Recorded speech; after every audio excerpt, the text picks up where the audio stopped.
Hello and welcome once again to Grow This Personal podcast. My name is Emeka Nwarulor, and today I have a special guest. Her name is Tashima Jones. Tashima Jones has been a long-time friend. I'm glad that we're getting the opportunity to have this conversation today on our podcast. And we've gone way back, conversations around personal development, around growth. And I've watched your journey, and I think that, getting you on the podcast today is something, how do I put it? I've always looked for something that, we can do together and collaborate. So when I, started thinking about the guest for this podcast and your name came into my mind as well, I wrote it down. I'm like, I'm going to get in touch with you. And I'm glad that you're able to do this together with me today. So I'm glad, Tashima, welcome to the show. Do you want to introduce yourself briefly? Well, first of all, thank you for the invitation. Same is true for you. I've watched your journey and your persistence and consistency, so it's always inspiring to see your personal growth. I guess for me, I'm not really big on titles, so I'm learning to embrace those things in my life.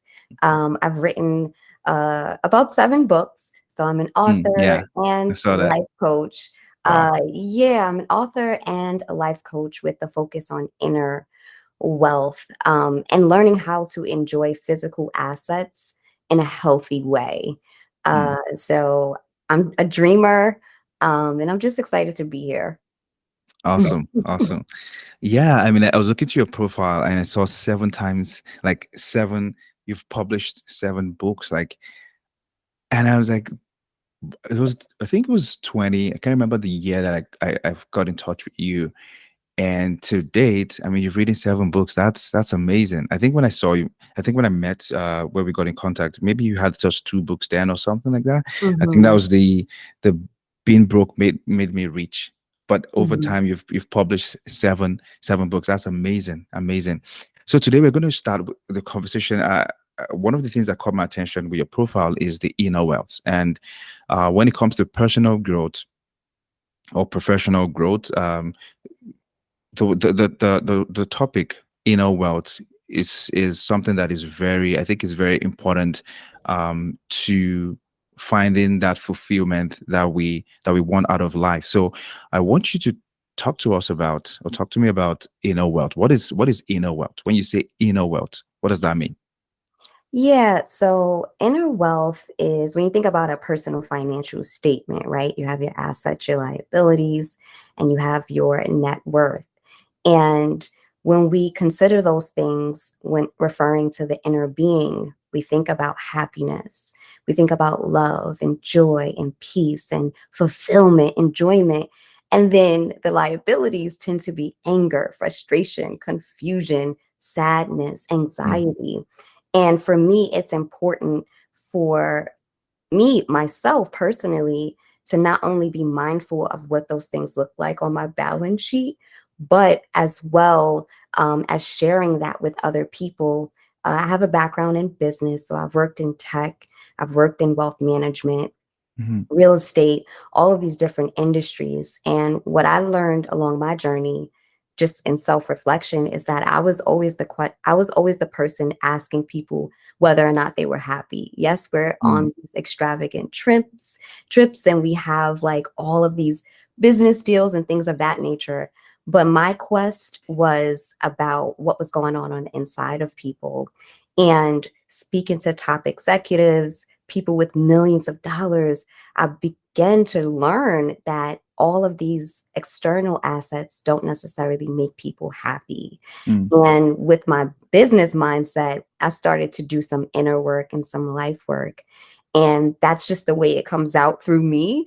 When you speak about financial statements and things of that nature, I started to reflect on what an internal financial statement would look like. And that's where the term for me actually was birthed, this concept of inner wealth.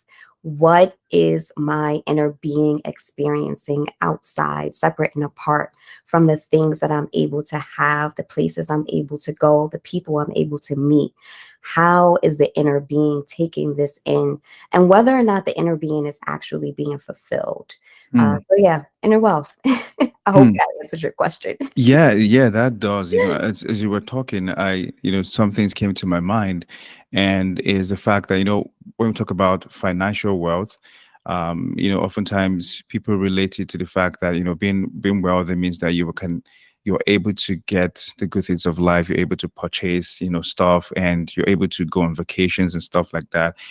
But when it comes to inner wealth, how does that translate into um the what is the so financial wealth, the outcomes of financial wealth, or the byproduct of financial wealth is that you're able to purchase things, you have, maybe cars or whatever the case may be. But for inner wealth, what are the outcomes? What can you say is the product of having inner wealth, right? I don't know if that makes sense. No, I totally get. What's your return on your investment, right? Yeah, yeah, What is the return that's on the the word. investment, right? Yeah, So, ROI, yes. so I would say a few of the biggies are peace, clarity, and focus. Mm, Oftentimes, people are looking for peace. People are looking for answers to their questions, and those are results of the inner being. Uh, a lot of times, the reason why we're purchasing what we're purchasing, or traveling where we're going, or wanting to be seen with certain people is because we're looking for peace, we're looking for rest, we're looking for value within ourselves, we're looking to be acknowledged, to be loved, to be even desired. Um, and I've learned that external wealth can't really fill those voids, no matter how much you have, no matter how many places you travel to, there you are. mm, So when we start to look at the return on the investment, and I would say the investment is self reflection, meditation, mm, personal growth, personal development. When we invest in ourselves to that capacity, the right. results we get, again, are peace, a sense of worthiness, a sense of clarity, and knowing purpose and understanding why you exist. Those Mm, are the things that I truly believe a lot of us are chasing, but we're looking for it in all of the wrong places. So yeah, mm, that's mm. what I would say. Yeah, that's very important. Peace, clarity, and focus, because when it comes to personal growth and achieving, finding, having fulfillment in life, one thing I always say is that when you're not, in a session recently, I shared it with the participant, that when you're not at peace with who you are, you'll always be at war with who you can become. Mm, And I found out that a lot of times we are, and it speaks to the inner world, when we're not at peace, with who we are, right? Who we are becoming, right? We tend to always look outside for um validation. We tend to want to look outside for, to gain that's that sort of acceptance. So uh, I think it's very important. You mentioned this piece, that once you're at peace with who you are, right? You're peace with where you are. It's easier for you to begin to pursue other things with clarity. So it's almost like it's a step. So peace first, then you begin to gain clarity. And when you get clarity, you now begin to have more focus in your journey. So yeah, that makes a lot of sense. So what are the signs? I think you've talked about this a little bit, but what are the signs, for someone who desires inner wealth? Because I think it's very important in this day and age where, with social media, people are always, there's this tension or this pressure to always look the part, to always want to, someone says, don't get, some people trying to look rich when they're still broke, right? This appearance, mm, how what are the signs that indicate that someone is lacking this inner wealth, right? If we're to do some self-assessment now, Mm. what would you say are the signs that someone lacks inner wealth? So, first of all, I love the way you put those puzzle pieces together of peace, clarity, and focus. For example, me being at peace with who I am and what I'm called to do uh, gave me clarity. So when you reached out, it was an easy yes Hmm. because I know where I'm aligned and I know what it looks like for someone else to be aligned and to be a part of that journey and that Hmm. path. Hmm. And I think that's so helpful in business decisions. That's helpful in parenting. That's helpful in friendships. Again, knowing who you are and having peace with that gives you the clarity to then go out and make decisions. So Right. I'm just so happy. I just needed to highlight that. Hmm. And I'm happy at just the way you put everything together. With that being said, I believe that the signs of someone who may be unaware of inner wealth, I'd use that term unaware, Hmm. is a person who is either believing that they need more to be more or to Hmm. be more fulfilled, or the person who has obtained everything they desired, but they're still unhappy. Right. And I think that's an inside job. Um, so when it comes to the individual, taking stock of how you feel and your mindset and looking at that kind of like superimposed over your external life. So, person A may have climbed the corporate ladder, they have the house, they have the luxury car, they Hmm. have the spouse and the children, the picket fence, and maybe a dog, right? Hmm. So, they have reached that, ultimate dream that they may have aspired to obtain, yet they still feel as if something is missing, Hmm. or they feel as if they're on this hamster wheel and they just keep going with no sense of rest. I think that's a really great space for someone to check in and say, what is it that I really desire? Do I desire these things, or do I desire what I believe these things would bring to me?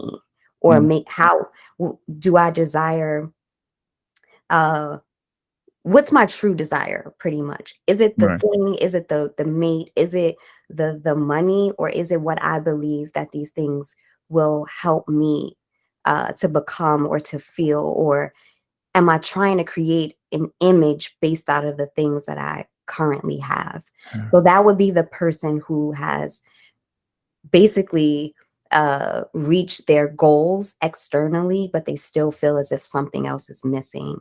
hmm. And then you have person B, who may not necessarily have the things that they desire externally, Right. but they believe that if they get these things, then they'll be fulfilled, or then Hmm. they'll be worthy, or then they'll find value, not only Right. in their sight, but in the sight of others around them. So I think having those two perspectives kind of reveal this the need to really check in and start to what I call build your inner wealth account. Hmm. Not necessarily chasing these physical assets or these titles or these relationships, but really starting to do the life work to find out and make the connection what between the reason they're actually pursuing these things at all. I Right. always say that that life doesn't come from lifeless things.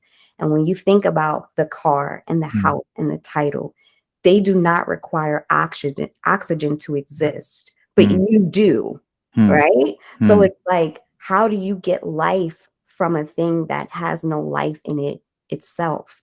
Hmm. And again, that goes back to the concept of inner wealth.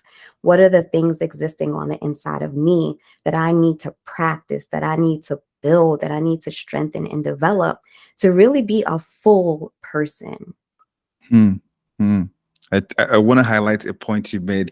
Life doesn't come from lifeless things. That's so deep, because if you look at what is going on around us today, Mm, people desire to have a happy life, and we'll go to happiness very soon. People want to desire to have a rich life, but they're they're holding on to things that don't give life, right? Mhm. They're attaching too much importance on things that don't give life. And when you were talking about, the two comparison, two things came to my mind around the fact that, you said something around people think that they have to have more to be able to do more, right? Um, Mhm. and it speaks to the abundance mindset and the scarcity mindset, right? Where people think that when it comes to even professional, personal growth and doing stuff and making impact, a lot of times we're driven by wanting to have more to be able to do more, right? Rather Mhm. than understanding that we already have what it takes within us to be able to do more. All we have to do is just become more, and then we'll be able to do more. You know, uh, and this why I'm saying this, because a lot of times, creators, people who have a calling on their life, they want to pursue their passion, they have a vision and all. They tend to, and when you have conversations with them, you hear things like, oh, I need to have this, or I'm waiting to get this so that I can be able to do this. Or maybe someone says, for example, I remember when I started this podcast, I only had the laptop, right? I didn't even have this fancy mic or the light and all of that. But once I understand that what I have to make this happen is within me, all I have to just do is look within to be able to do what I need to do outside, rather than looking onto things, Mhm. and it speaks to achieving vision and all. A lot of times we look out to external to be able to do the things that God has called us to do, right? So that's Mhm. that's that's so profound. Life doesn't come from lifeless things. Interesting. So let's talk about happiness. I looked at your profile here. So one of your greatest accomplishment is finding genuine happiness. Um, I want to go to that. I want us to talk about that. Okay. That is deeper than how did you come to that realization that you have found genuine happiness? Okay, so I am super. First of all, I love what you said about abundance. I can't let that go. Speaking about abundance, and everything that you have is on the inside of you. And what people don't really realize, especially people in the creative industry, is that you are a creative. Hmm, Therefore, you are able to take something from nothing, the intangible world, and actually give birth to it in the tangible world. hmm, So I think oftentimes we give that title to people who are in art or film and music. But it's in our DNA as human beings to be creative. And so, as you mentioned, starting with what you have really gives birth to what you will have. I think had you not started with your laptop, we wouldn't be having this conversation right that's now. right. You'd always be getting ready to start. So I Hmm, think it's important for us to understand that we living creatures and human beings give birth to ideas and to products. Like literally everything that we're using was once an idea. that's right. Like if we just take a deep breath on that and Hmm, realize, like, the computer that I am using to interact with you did not exist in the physical world at one point, yeah. but it came from an idea. And I think when you start the journey, you begin to walk into everything that you need. So taking that first step is literally uh, the biggest step that you can ever take, because again, on that journey, everything and every person that you need and that is aligned with your journey, Hmm, you will walk into them. If I didn't start doing the things that I was doing a few years ago, you and I would not be having this conversation, that's right? right. Yeah, that's right. So I think it's just so important for us to understand that, going back to, giving birth, and life and creating things, understanding that what you need is on the inside of you. But just like a baby takes 9 months to process and develop, the same is true for a vision or Hmm, a dream that we have. You have to start with that seed. And as you nurture it, it will grow and it will produce fruit. So I just had hmm, to acknowledge what you said about that and just share. hmm. So as far as happiness goes, again, I have a background in business, and so I literally was able to work in every single industry that I thought I desired to work in, right? So I Mm, worked in tech, at a data center, at an investment bank. I worked as a buyer for a luxury brand company. I worked in real estate. I've done like literally everything I thought I desired to do. I was able to actually do those things. I worked in wealth management and doing marketing and events for affluent clients. And on that journey, I started to have those intimate conversations right. with people who I guess I secretly aspired to become when it came to their wealth and accomplishments. And the story remained the same. Each chapter, um, each conversation, I started to recognize that while these people have uh, the wealth on paper, their private lives, their internal lives, didn't necessarily reflect what I desired to Mm, have, or what I thought the result of having these things would actually bring. And that started the journey, for me to really discover what happiness even looks like. And through those things, and just on the personal side, like having the luxury car, having the platinum wedding ring, like all of these external things mm, that I thought would not only make me happy, but bring me value, failed me. Essentially, it was through the failure of the physical assets, for bringing me happiness, that I started to look on the inside of me. And mm, I learned that happiness, number one, is not necessarily emotions, although it impacts our emotions. right. Happiness is defined as having favorable circumstances. Mm, It means to be blessed. It mm, means to have access to something that's greater than what it is that we can see.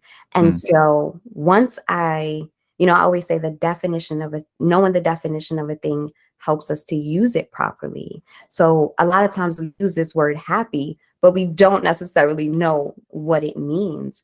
And I find that a lot of people are happy, they just don't recognize it, you that's know? right. So again, when we look at the definition of happiness being having favorable circumstances, I can look at my life and see that even in moments when I wasn't necessarily making right decisions, everything worked out for my good. I can look Mm, at my life and see the opportunities that have been presented to me. And just on a deeper level, I can look at my life and see like the things that I've gone through have not defined me, neither have they uh, stopped me from being who I am and doing what I was called to do. So it was a series of events that happened in both my professional life and my personal life that mm, made me recognize that number one, happiness wasn't what I thought it was. And number two, me knowing my inner worth and knowing what it is on the inside of me is what genuinely creates this sense of happiness. And again, happiness is not an emotion, although it impacts our emotions. So if we look at happiness as having favorable circumstances, knowing that truth mm, gets me excited. Knowing that truth gives me a sense of peace that, you know what, everything is literally working out for my good. mm, I am able to uh, navigate through certain situations that unfortunately other people have not been able to navigate or to survive through. So again, I feel like happiness for me has been understanding that truth, and also that concept led me to inner wealth. And I believe happiness and inner wealth are one and the same. When you recognize that you have favorable circumstances and access to greatness, you're able to then start to value certain things that you didn't necessarily value in the past. For example, my values before, like pre-happiness, Mhm. were the physical assets, right? And Mm. then so having those things gave me a little bit of I forget the dopamine, serotonin, all that good stuff, those things. I have to remember like my chemicals to help explain these things. But when we value something in our mind, when we get that thing, it triggers an emotional response. It triggers like a chemical response in our brain. For example, um, I forget the guy's name. When they did like the little program where they would like give the rats like a piece of cheese or something, and then they would come. I'll get back to you on that one. Oh, I don't know if it's math. is that a cartoon? Something? No, no, no. It's an actual like A psychology movie? experiment. I forget. And I know your Okay. listeners, they probably know exactly what I'm talking about. Um, but basically, when we are fed something and we get okay, I'll use social media for example, right? We Right. post a picture, um, and then somebody likes our picture. That perks us up. That makes us Mm. excited. Oh, somebody likes me, right? So if our value is placed on how somebody else perceives us, we're going to constantly do the things that we know are going to get that same reaction. But the longer you do that and you start to realize like this is unsustainable, then you're searching for another high, you're searching for something else to bring that same type of response to you. And on the flip side of that, when you post a picture and nobody likes it, you then start to question Mm. who you are, and that again brings on its own set of emotions. So when I speak about happiness, again, having favorable circumstances, and the emotional aspect of that brings in your value system. If you value what other people think about you, you are then going to constantly try to get that person's approval. But eventually, it's unsustainable, pretty Yeah. much. It's unsustainable. And so, what we're looking for is the emotion called happiness versus the truth about having favorable circumstances, and being able to separate the emotional aspect of happiness from what happiness actually is. It gives you a different level of insight, and it also grounds you in a way that emotions can't. Mm. I hope I did not Mm. confuse you or anyone No, no, listening. no, no. Oh my goodness, that is actually profound because yeah, because so from what you're saying that the so happiness shouldn't be based on an outcome, on external outcomes, but rather from the truth of what we know is working out for our good. So, for example, you go for an interview. Someone's looking for a job, right? You go for an interview and you've done your best. You prepare for the interview, but then you go in after the interview, you get a rejection saying you don't get the job, right? And now, when you understand happiness, you look at it differently. So, one person could say, "Oh, am I not good enough? Or didn't I put in my best? Or is it that was it the way I communicated and all of that?" The other person could look at it and say, "Hmm, maybe actually I'm not supposed to be in that organization, or maybe this is actually working out for my good." And then when we begin to look at it that way, we begin to get we begin to treat happiness differently, and we begin to get that sense of that inner joy is not based on what happens or what do not happen, right? Because you said happiness is favorable circumstances, and oftentimes favor is not something we can control, right? Favor is what comes to us out of the I don't want to go too spiritual, but it comes to us out of the grace of who we are and who we know we are, and things just begin to happen to all. favor begin to come our way, not because of um external factors, right? Mhm, That you mhm, have to be in a certain way, you have to do a certain certain thing to be able to attract favor. Rather, favor can happen to you just by the mere fact that you are who you are. Favor can just be happen to you based on the fact that you're just genuinely chasing after the things that matter the most to you. mhm. Hmm. Hmm. Hmm. So I'll give you an example. When I was in undergrad, I missed an exam. I was out a little too late the night before. And I'm like, oh my goodness, I missed the exam. So I go to my professor's office. I'm trying to figure out a really great excuse, Mhm. hoping that I'd be allowed to take the exam at some date. And I get into his office and we start speaking, and he doesn't ask me about the exam. He doesn't ask me about why I was late. He starts speaking to me about value, about purpose, and about faith, Hmm. and not only who I am, but who what I believe I was called to do. And that conversation stayed with me. So a few years goes by, and I write my first book, Being Broke Made Me Rich. And I send this book to that professor. And he writes me back, gave me great reviews, sent more resources to just add to the things that I was already doing. Now, this professor turned out to be the co author of a New York Times bestselling book, The Hmm. Millionaire Next Door. Wow. I could not have created that situation. And That's right. from me, I'm not recommending that people miss exams and really important dates.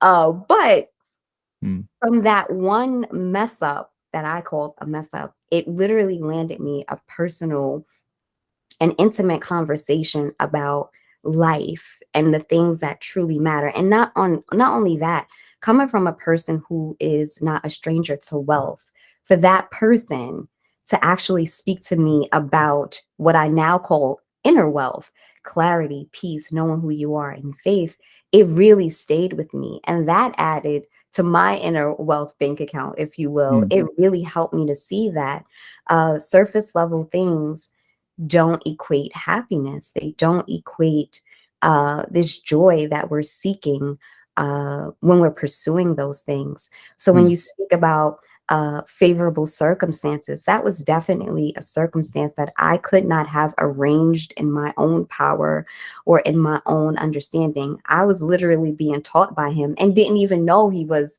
a New York Times bestselling author. Like, I didn't know that at the Hmm. time. So again, when we start to reimagine what happiness truly is, it changes not only our mindset and how we look at things, but it also changes our value system. And that goes back to my point I was making about the emotional aspect. When we value a thing, that thing has power to impact our emotions. So Hmm. if we have something, if we obtain something that we value on, the physiological response is happiness, what we call happiness. It's joy, it's a lightness that we experience physically. And a lot of people are chasing that high that Hmm. our body naturally creates when it's in alignment with our mindset. Um, Hmm. if you consider two people who are supposed to be meeting up, and let's say it's a husband and a wife, and the husband is late for dinner, uh the wife can her mind can kind of do like a whole mind trip of what's going on. Is he okay? Is he safe? And those thoughts are creating physical responses in her body, right? Right. But Right. then when he walks through the door and said, hey, I was just picking you up a bouquet of flowers, her mindset, now that she has more information, can change her physiological response. And the same is true about the things that we aspire to have. If Hmm. we value status, or if we value uh, financial wealth, when we get those things, they can impact our physiological responses and what we call our emotions, but it's unsustainable in the long Hmm. run. And we Hmm. find ourselves on that hamster wheel, still trying to chase those highs that we really can't keep up in our own power. Hmm. Hmm. I want to dwell on this happiness because I think it's very important in this times. You hear a lot going on, depression, yeah, anxiety. Out of every 10 person you or 10 people you come across, at least two or three are going through depression or going through anxiety. Mhm. Some people don't say it, some people don't talk Yeah, about it, but I yeah. hear this, conversations from time and again. I want to talk about creating happiness. Now, we've talked about what happiness is. I want us to talk about creating happiness. How do you then create happiness? Because you said something that talks about information. Now she knows she has more information. You were given an example of a husband and wife. Now she knows and gets an information about what the husband was about trying to get a bouquet. Now it changes her mindset and her approach. So how can we create happiness? Um, I think it's if it's something that it's a favorable circumstances, how can we be intentional about creating happiness? Because I think it's something that can be that can be stimulated, that can be created in a way. So talk to us. I don't want to go too far, but I want to hear your thoughts Mhm, about mhm. how do you create happiness? This is really good. So that's a really great question. And I would say that we don't necessarily create happiness, but we align with happiness. Hmm. We stop resisting those favorable circumstances. We stop chasing what we think something should be and embrace what is.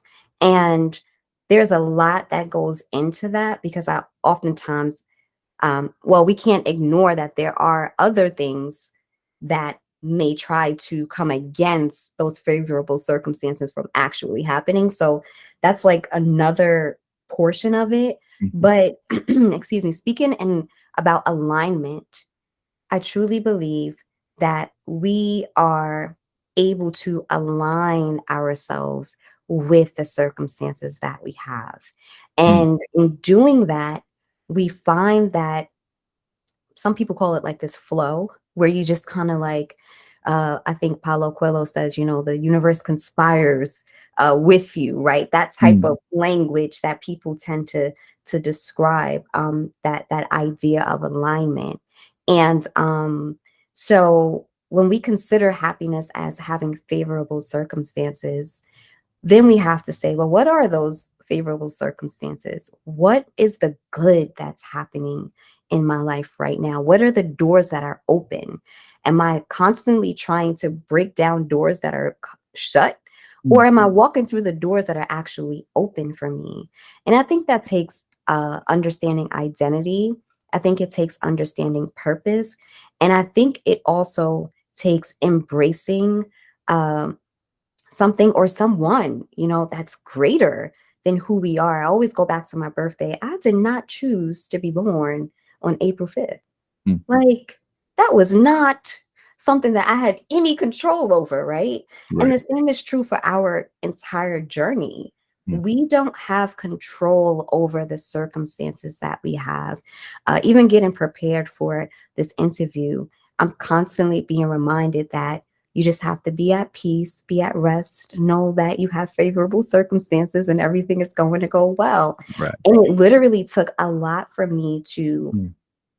stop trying to subconsciously control the environment and stop trying to control the outcomes. And I think we find ourselves, or we can see if we're walking in this state of control when we're trying to prepare for everything, every possible. We learn this like in business where you have contingency plans, like just in case something goes wrong, let's have this thing going on. And I think sometimes we live our lives that way, but I think it blinds us from the doors that are open. It blinds us from the things that are going well in our lives because we are, I think sometimes people call it playing it safe, but it's really this idea of walking in fear.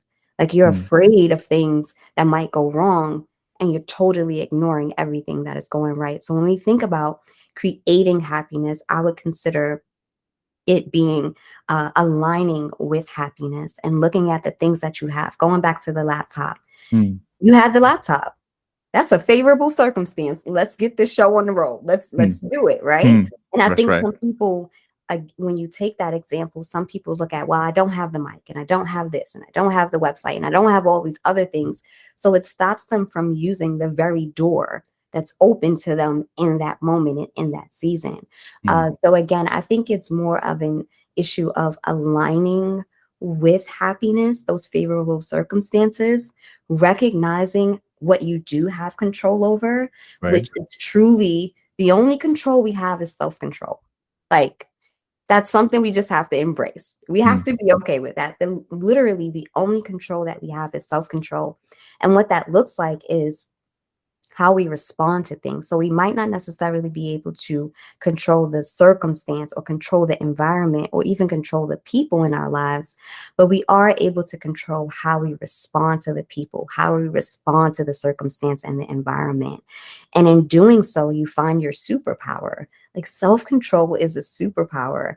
And I think the more that we use that for our good in aligning with those favorable circumstances, the more happiness we are able to experience and enjoy.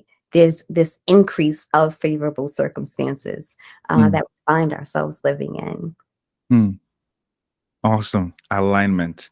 I like that. I like that word, alignment, which means that oftentimes favorable circumstances is not within our control. So we just have to align. And you speak to some key qualities that I want to highlight here. One is information, which means that you need to be aware of what is going on around you that that is good, that is things that are working out well for you. You need to be aware, take some self-reflection to count your blessings, so to speak, right? Mhm, uh, mhm, because if we don't do that, we'll keep having this feeling of not being not having enough or not being enough, right? And also recognizing that we are the favorable circumstances in our lives come to us, um, by not by just the actions, the things that we do, right? Because you could act in a certain way, expecting a certain result, but things would not work as planned, right? Recognizing that even in that unfavorable, circumstances, there's something there for us that is favorable if we look at mhm. it, right? Hmm. And then Deep. I would also say, going back to your example of the job interview, is success necessarily getting the job, or is it how you show up to the job interview? Because that's another thing. I think when we go back to inner wealth, Hmm. it's really a reflection of how you show up in the world. For example, if you do your best at a thing, but it's Hmm. not well received, what's your perspective on the success of that event? Are Hmm. you going to look at the result of the people? Or are you going to look at how you showed up, how you gave it your all, how you were your authentic self Hmm. in that space? You can celebrate that. You can, that's success. Hmm. So I think when we place success and happiness in the natural world, or even in the things that are happening on the outside of us, Hmm. we are subject to be considered failures. Hmm. Like, our success is really based upon things that we have no control over, and that's really dangerous, because you'll find yourself on this emotional roller coaster trying to figure out life.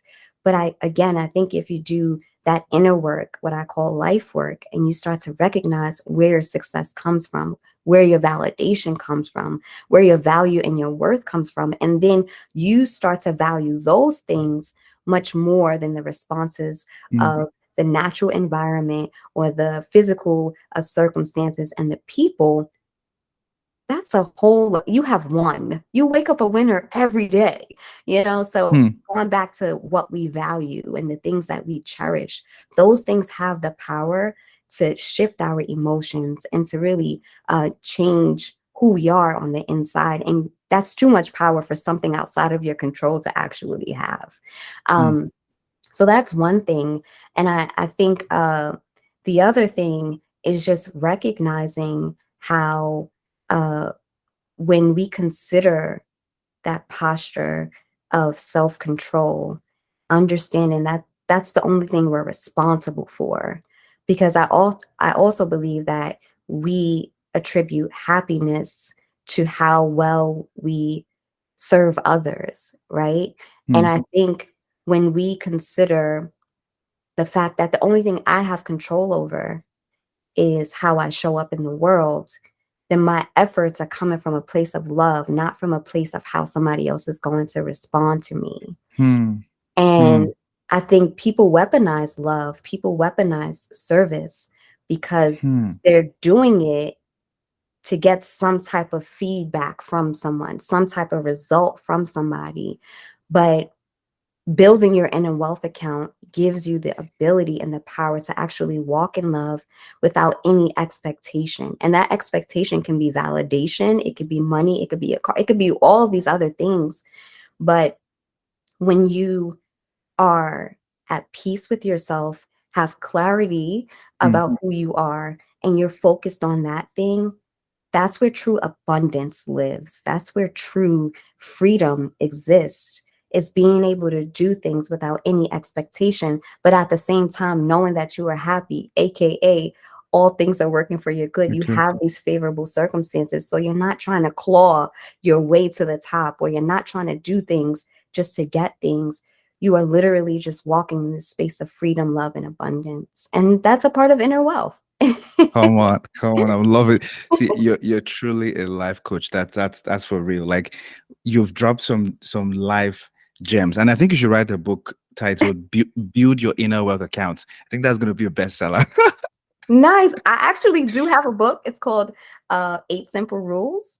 It's for Okay. the millionaire and the soon to be millionaire. And it speaks to a few of the things that I'm Let's speaking talk. about right now. Awesome, awesome. I like the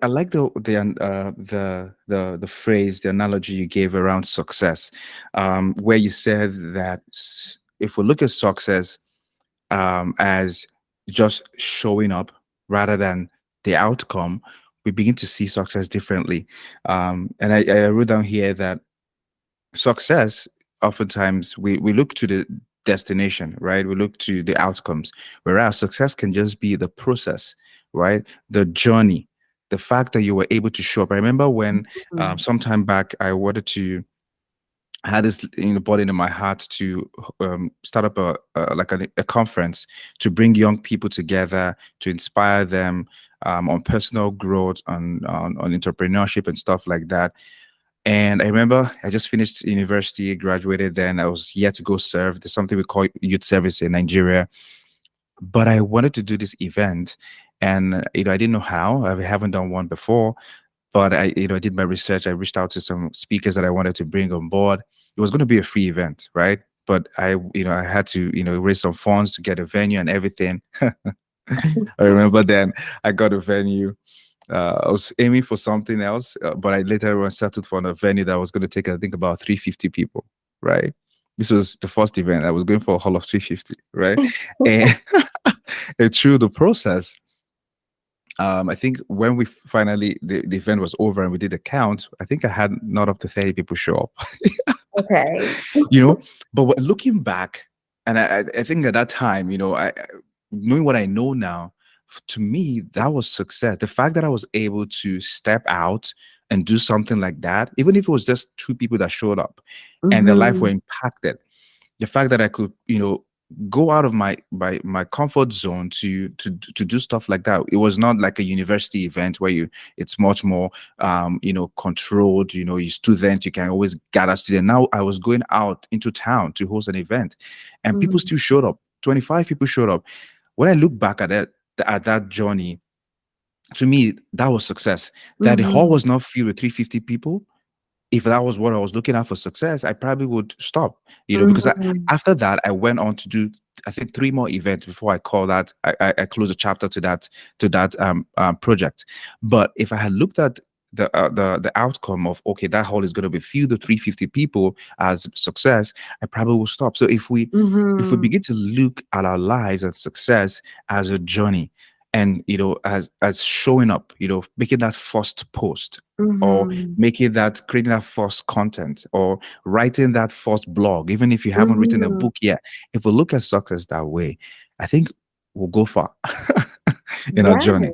Mm, It's so important. Again, I think we look at our return on investment um, as the external things that we receive from the actions that we put out. But the mm, actions themselves and the fact that we're doing it, that is the return.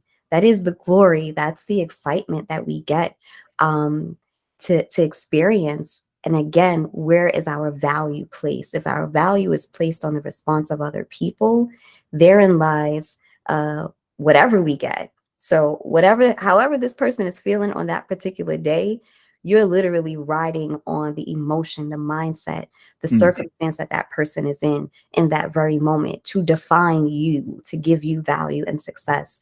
But again, if you look at the inner being and inner wealth and recognizing that success for me is showing up, success for me is putting out the content, you'll be celebrating so much more often than mm, you do if you look at your worth and your value and the success of what it is that you create from someone else's eyes. So mm. yeah. Mhm. Great, great, great. I want to go back to inner worth, but let's leave that. I want to talk about happiness, and from a people, places perspective, and within. I put a question here, that can happiness be found in places, people, or within, or which is what is the best place to find happiness, or to create happiness, or to be aligned with happiness? Is it in people? Is it in places? Is it within? So I would say happiness can be shared with people in some really beautiful places, right? We can Hmm. experience and share the happiness that we have with the people in our lives, and even go into how to enjoy physical assets. Food tastes really good. Like, we're designed with taste buds. We should enjoy food. We should Right. enjoy the things in life. So I think it's so important to understand that inner wealth is not it's not to the sacrifice of physical wealth, right? Because I think sometimes we feel like we have to choose between love and money, if you will, that Hmm. term.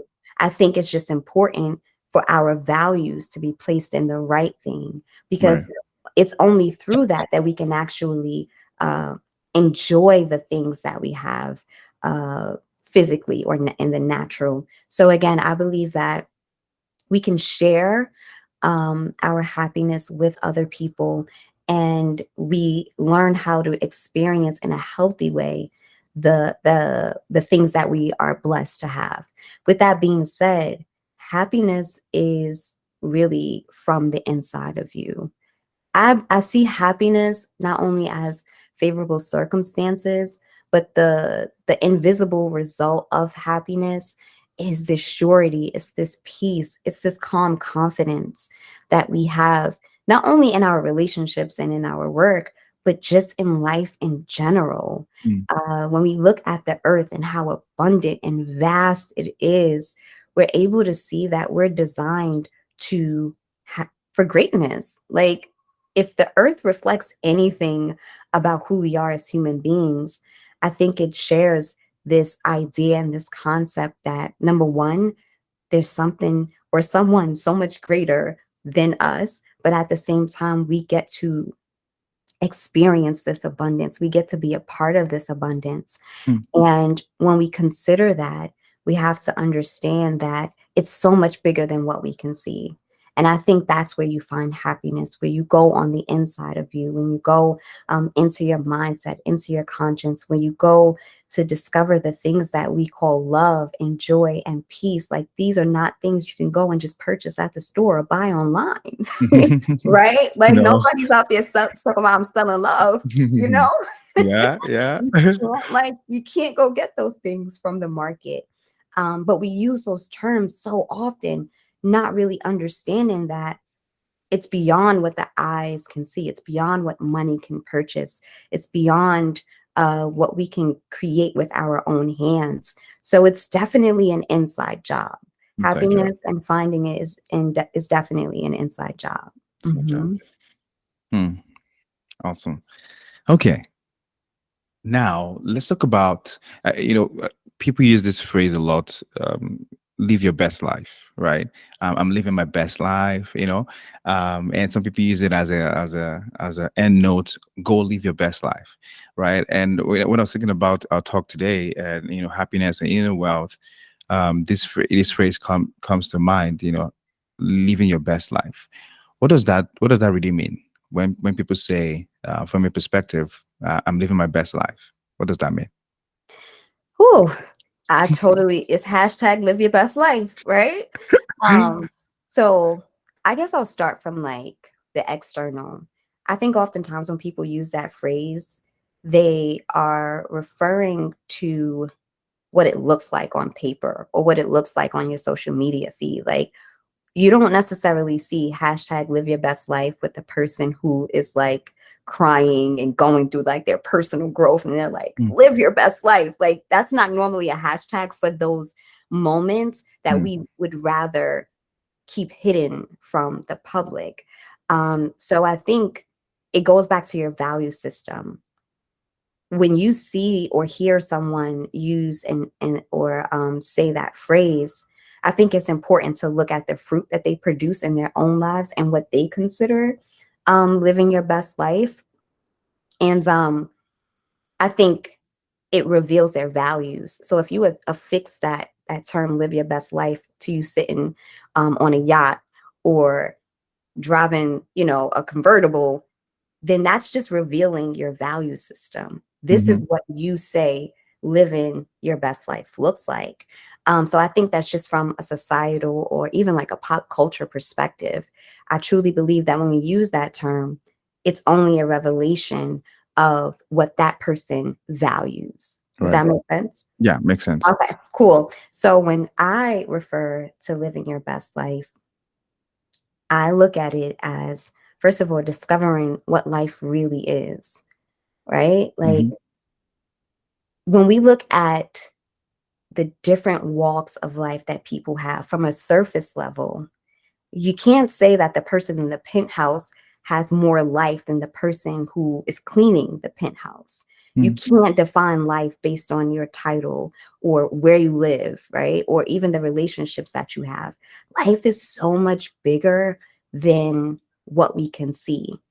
And when we look at where life exists, it exists on the inside of us. mm. My physical body is only moving because I have life on the inside of That's me. right. That's right. Like, not even my flesh, my physical body does not experience life without the life on the inside of me. So when I say live your best life, it's this journey of discovering what life is. And then again, going back to our inner wealth accounts, it's building on the things that give us life, that give us vitality, that center us, that give us joy, that give us peace, and that give us true freedom.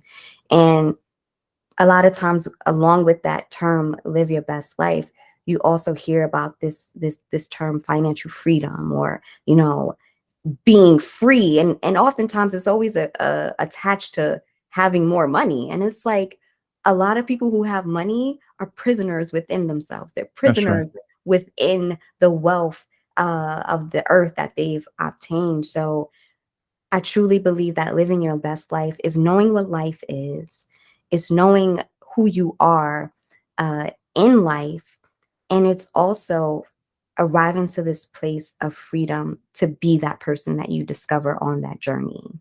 Mm, That's a mm. lot. That's a lot. Okay, let's talk to a 21-year-old. If you're going to talk to your 21-year Okay. old self right now, Mhm. what would you say to that person when it comes to living their best life to a 21-year-old? Okay, where was I when I was 21? I think I was graduating college. I would say you are enough and take time to discover that person who is enough. Mm, So, in that phase of my life, I would have living my best life at 21 would have looked like me taking time for myself, discovering purpose, and actually going after that purpose. Um, I think, oh goodness, can you hear that? no. Okay, good. Sorry. um, so so yeah, at that moment in my life, it would have been so I was graduating, I just interned, got a full-time position in fashion, and I thought that was living my best life. Mm, Low key, I was trying to live the Sex of the City life, but mhm, the PG-13 version, not the rated R, right? That was living my best life at that moment, mm. right? Right. So I worked, on Fifth Avenue in Manhattan, Hmm. the letters, like literally, I thought I was living my best life. And and I think if I wasn't pursuing somebody else's version of what living your best life looked like, I probably would have discovered myself a lot sooner and discovered Mm, my life path a lot sooner. So I would say, to that person who is 21, about to just like embark um, on this journey of adulting, I would say taking time to get to know yourself and allowing your verbal yes to be aligned with your silent yes. Because we can say yes to a lot of things that we don't mm, necessarily agree with. mm. So, really allowing ourselves to take those chances and betting on ourselves versus doing the things that we believe will either appease the world and appease other people, or again, trying to live in a dream that was created by somebody else. A Right. lot of the stuff that I say takes time and meditation to digest. I Because mean, I'm this like, is this is deep. This is like it looks like I'm in a live coaching session. so I thought that would be a little bit more simple, but I'm just embracing the fact a lot of the things that I say, you got to rewind and just chew on it and meditate on it for it Right. to really hit, Mm, that inner being. Because I think a lot of us are just, uh, again, we have a value system that wasn't necessarily our own. And so mm. we're told this is what success looks like, when we're little kids. Or what do you want to be when you grow up? And oftentimes that question is not answered properly, because when you ask someone, what do you want to be when you grow up? That's a different question from what do you want to do when you grow up, right? So we Right. say, I would like to be a firefighter, or I would like to be a doctor. But that's an inappropriate response to that question of being. And I think so often we're groomed to do and not to be. Mm, And mm. like just speaking about inner wealth is a being. It's we are human beings, not human doings, right? I always remind Right. myself of that. Right. Right. And so we Mm, have to learn how to be. We have to learn how to be ourselves. We have to learn how to be in the moment. We have to learn how to be with our partners and with our family. And I think that's kind of a lost um practice that we have in a world where everything's about what you're doing. And so just sitting in silence more often, tapping into maybe some traumatic events that you haven't really healed from, mm. or learning why you procrastinate. Procrastinate is just a symptom of a deeper root.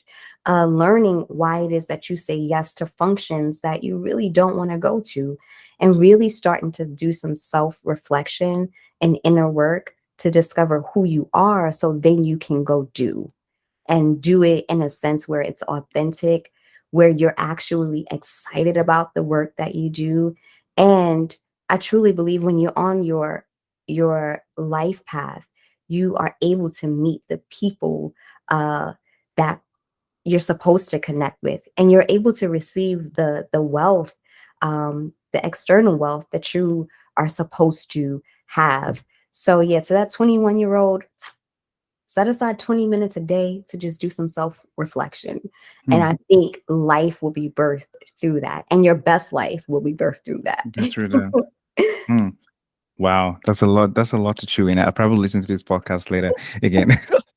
But I want to talk about, because recently I was having a conversation, and I want you to talk to the the corporate professional, young woman who is maybe in her early 30s, um, who is in a place where you know they they're not finding happiness, right? They're probably in the workplace where they're not finding happiness. They know they can be more. They know they can become more, but they feel stuck, Mhm. and they don't have that energy and drive to pursue the things that truly helps them align, with who they are. So what would you tell that person now, as to you might be in a chaotic environment, you might be in an environment that you do not like. How can you create happiness in that environment? How can you find happiness in the midst of chaos? Like, what would you say? So finding happiness in the midst of chaos in the workplace. Is that Yeah, essentially the question yeah, for the 30-year-old woman? yes, yes. Um, so going back to what's your why? Why are you there? What is the intention of being in that space? And understanding that resistance comes with the territory.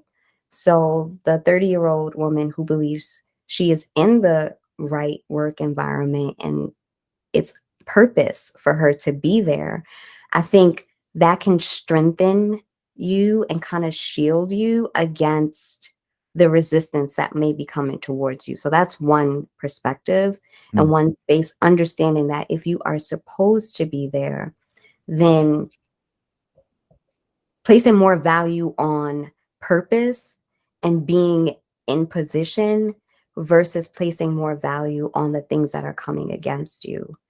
mm, Whatever we look at, I always say what we appreciate appreciates. So mm, whatever you're giving your energy to is going to grow. But if you continue to give your energy into how you show up in the workplace, your work and your value, the value that you're adding in that space, the more value you place on those things. And again, going back to your self-control, the more value you place on those things, the easier the resistance, the easier it is to manage the resistance. right. Um, and then for the person who is in the workplace and knows that they're not supposed to be there, because a lot Mm, of times we show up to mm, work every day knowing that we do not belong mm. in that position. I That's think right. for that person who knows they do not belong there, um, starting to first define or seek clarity on where you actually belong and why you feel that way. Because some people belong in a place, but their resistance makes them second guess their position there. Mm, So that's for the 30-year-old who knows they're supposed to be there, who might be thinking, maybe I shouldn't be here. But if you know you're supposed to be there, don't allow external forces, or even our inner bully to shift your mind and create doubt. And that person who knows that they don't belong in that space, start to discover where you actually belong and what are the steps to getting there. And right. also start to look at what this space is teaching you about yourself. I am famous for leaving jobs. And that's when it dawned on me that you're an entrepreneur, Tashima. Like, you don't belong here. But it took me doing everything I thought I desired to do and actually having those opportunities and experiences for me to Mm, narrow down where I actually belong. So those experiences have just as much value in my journey. as anything else that is supposed to be a part of my journey. Mm. So I would say just starting to discover what are your gifts, what is your true purpose. Do you already know where you belong? Because sometimes it's just a matter of not it's a matter of being afraid to start something new, even though you know what that new thing is. So if you know that you are showing up to workplace A, but you're supposed to be at workplace Z, perhaps it's just a matter of taking a leap of faith and actually going for it. That's right. Uh, so really starting to discover, well, if I know I don't belong here, what's holding me back from going to where I belong?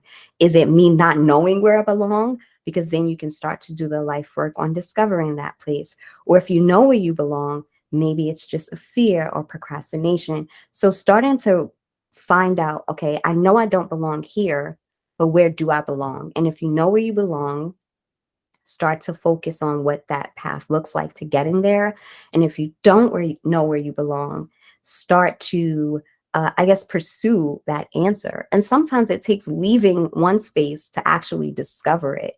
But I believe sitting in silence, prayer, meditation will oftentimes lead you to the answer. And that answer is 9 times out of 10 on the inside of you, not in your girlfriend who she's not happy in her workplace either. Mhm.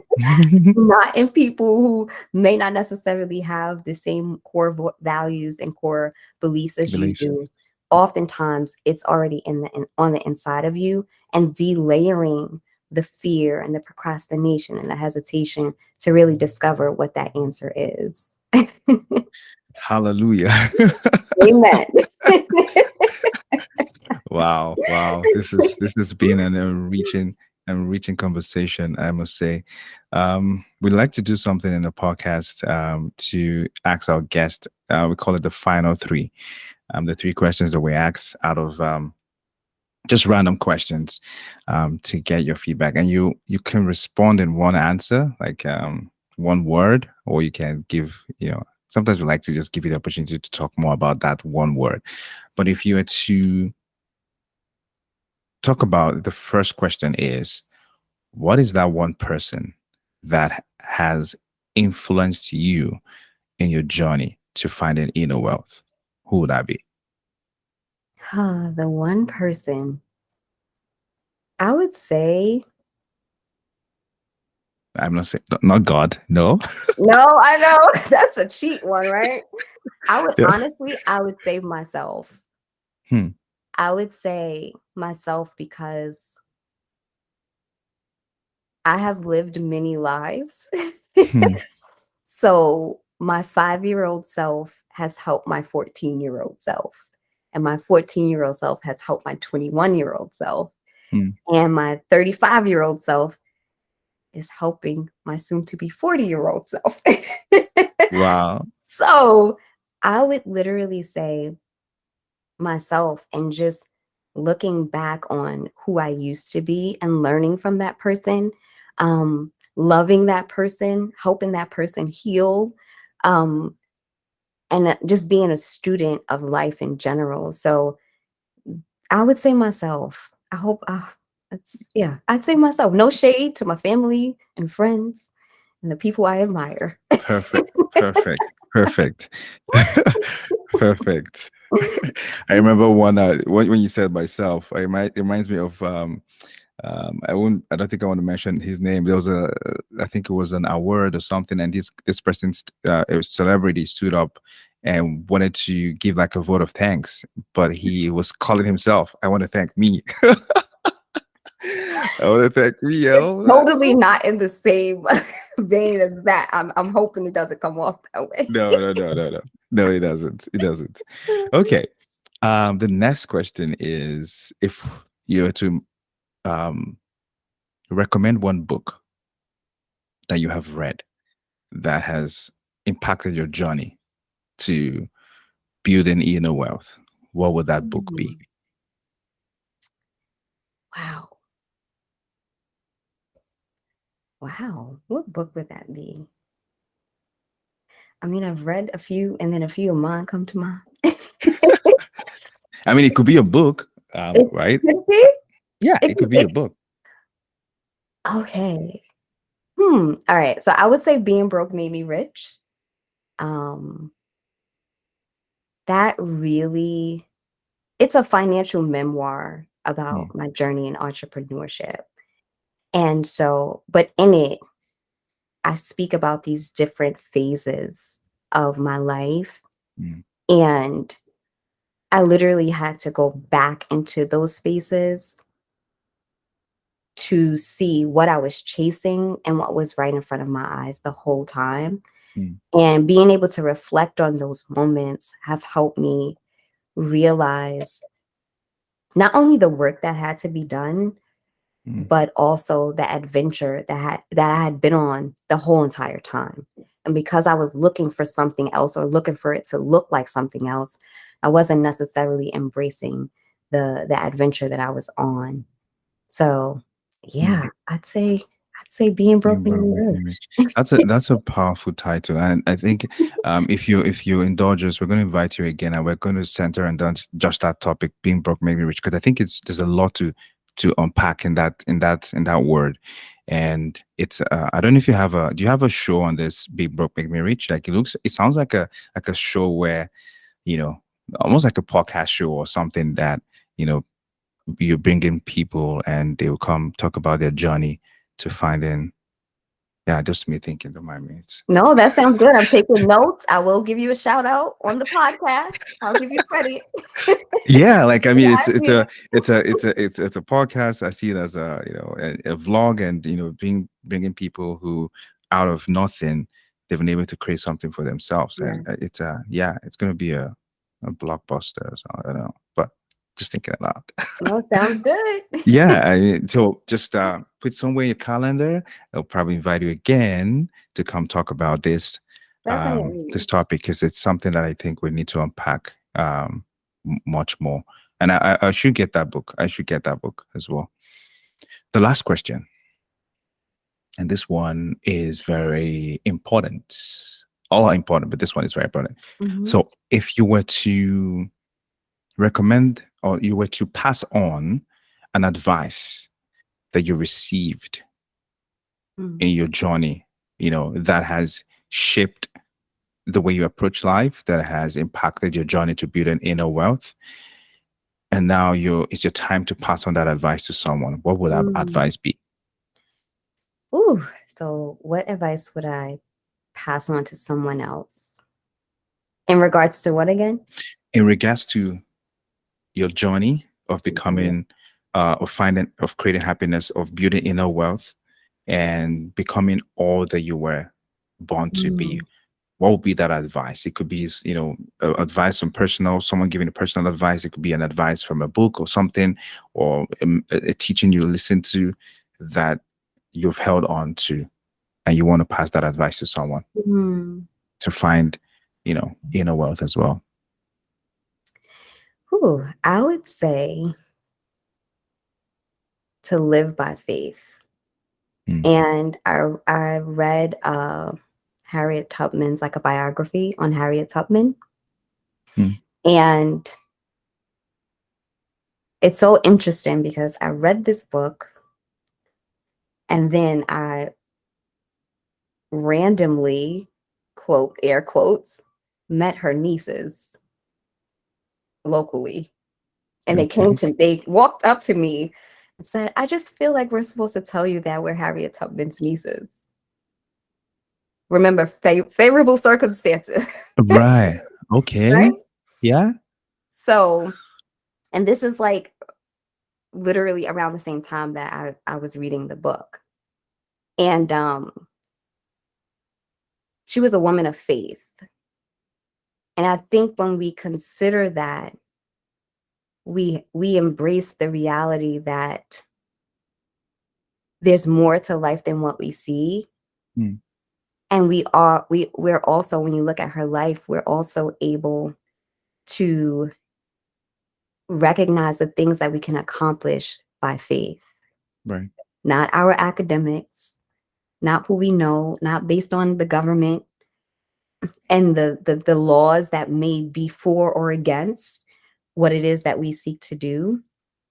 Truly believing that having faith can literally lead you to freedom.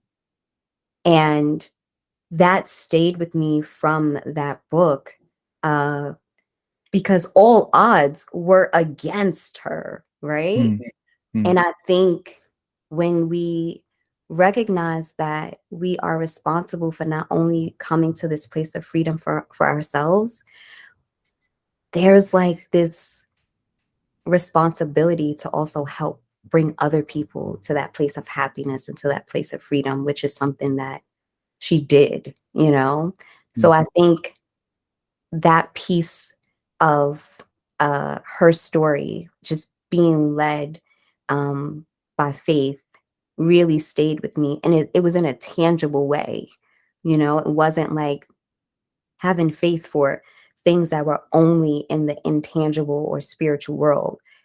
Having faith to literally save lives mm, in a very chaotic and toxic circumstance and situation. So if faith could have us talking about this woman who was about 4 feet, some odd inches, similar to myself, mm, if mm, we can, speak about her um, to today, I think it's something that is really powerful. And I just meeting her nieces, and they came on my show. Uh, it was just more of a confirmation that I was in alignment with my life's path, and I've reached that level of peace and clarity and focus. mm, mm. Wow. Oh, this is amazing. When I was thinking about this episode, and uh, I, it wasn't there wasn't a doubt in my heart of the topic that we wanted to talk about, and I think there's a lot to talk about. Um, but this has been an enriching conversation, and I know it's going to be a blessing to someone who's listening. To find that inner wealth, and I want to thank you so much for your time, your commitment to helping others find inner wealth and build inner wealth, and just living their life to the fullest. And yeah, I've been a very huge fan and a friend. I know I haven't been in touch in a long time, but I'm glad that you're here with us today on this show. Any last words you want to say, Tashima, before you go? Thank you. Thank you for just opening up yourself to share not only what you have on the inside of you, but to bring people like me along the journey of just pouring into people what's been poured into us. So I'm just so grateful to be considered a guest and a friend, and I just look forward to everything that you are producing and creating in the earth for the greater good of us all. So thank you so much. I Yeah. appreciate you and your work. Thank you. Thank you. Definitely, this won't be the last. We'll definitely will have you on the show again, and looking forward to more things, more great things that you will do. I'm inspired by your work. Sometimes I go to your website. I'm like, oh my goodness, how does she create all of these things? How does she write a book? She's doing a podcast, and she's doing a life. And I mean, that calling life coaching it's a huge assignment. I must say, it's a huge responsibility. So well done. Well done on that. Yeah, I think that's about it. It's been a great conversation. Thank you. It was nice having you on the show. And yeah, we would hopefully we'll get you on the show again. All right. Thank you. Definitely. Thank you. Yeah, you're welcome.